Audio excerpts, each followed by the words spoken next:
नमस्कार, मी मनीषा नागदेवे. कृषी समृद्धीच्या बातमीपत्रात आपल्या सर्वांचे स्वागत.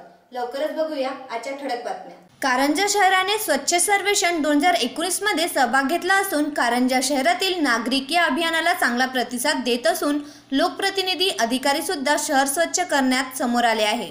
आज सकाळी वर्धा जिल्ह्याचे जिल्हाधिकारी शैलेश नवल यांनी नगर परिषद कारंजा यांनी तयार केलेल्या घनकचरा व्यवस्थापन व कंपोस्ट खत युनिटला भेट दिली व संपूर्ण युनिटची पाहणी केली. यावेळी काही ठिकाणी त्यांनी काही उपाययोजना पण कारंजा नगर पंचायतला सुचविल्या. सोबत त्यांनी या व्यवस्थापन उपक्रमाचे उत्कृष्ट नियोजन पाहून समाधान व्यक्त केले. यावेळी तहसील कार्यालय येथे कारंजा नगर पंचायतच्या वतीने त्यांचा मान सन्मान व सत्कार करण्यात आला. तहसीलदार सचिन कुमावत, मुख्य अधिकारी पल्लवी राऊत, नगराध्यक्ष कल्पना मस्के, नगर उपाध्यक्ष नितीन दर्यापूरकर सह नगरसेवक प्रेम महिले, मंगला जीवनकर, भगवान बुवाडे, विनोद जीवनकर सह नगरपंचायत कर्मचारी हजर होते.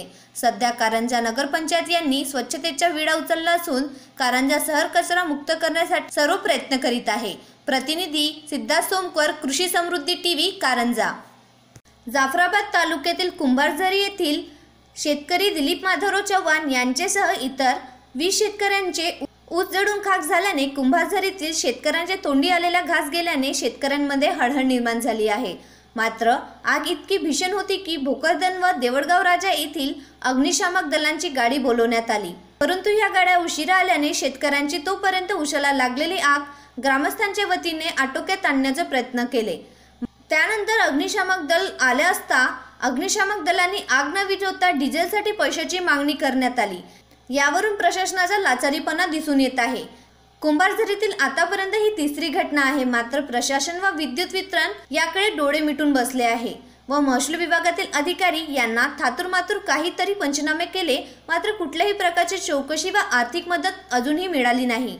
त्यामुळे शेतकरी मात्र संताप व्यक्त करीत आहे. महावितरण कंपनी व महसूल विभागातील अधिकाऱ्यांनी एकरी 50,000 रुपयाची मदत द्यावी अशी मागणी ग्रामस्थांनी केली आहे. अन्यथा आत्महत्या केल्याशिवाय पर्याय नाही असा इशारा शेतकऱ्यांतर्फे देण्यात आला. मी कुंभारझरी येथील शेतकरी आहे. आता या सध्या मी माझ्याच वावरात उभा आहे. काल सकाळी मला वाटतं 10 ते 10:30 वाजता महामंडळाच्या विद्युत पुरवठ्यानं आग लागली. या आगीत माझा स्वतःचा 3 एकर आणि माझ्या आजूबाजूच्या शेतकऱ्याचा असा कमीत कमी 20 ते 22 शेतकऱ्याचा 50 ते 60 एकर ऊस हा जळून खाक झाला. ह्या आगीत जवळपास 50 ते 60 लाखाचं नुकसान झालं. रात्रंदिवस या शेताला पाणी देऊ देऊ भाकरीचा ताळा लागत नाही. रात्री या पाणी द्या तरी काहीच नाही. आता एवढी नुकसान झाल्यावर आम्ही कुठं जायचं, कोणाकडे रडायचं? मुलाचे शिक्षण करायचे का या शेतीकडे पाहायचं? तरी माझी एक विनंती आहे शासनाला सर्वाला की कमीत कमी एका शेतकऱ्याला 50 ते 60 हजार रुपये नुकसान भरपाई म्हणून द्यावी. कारण 50 ते 60 लाखाचं नुकसान झालं आहे. मुलांची शाळा राहिली, आमच्या पोटाचा प्रश्न राहिला, कपडे लत्ते राहिले, तर आम्ही करायचं तरी काय? या सर्व शेतकऱ्यांना काय करायचं? पैसा कुठून आणायचा? उद्या ही शेती आता नीट करायला पैसा कुठून आणायचा? तरी माझी एक हात जोडून विनंती आहे. गेल्या वर्षी पण माझा स्वतःचाच 1 एकर ऊस जळाला होता.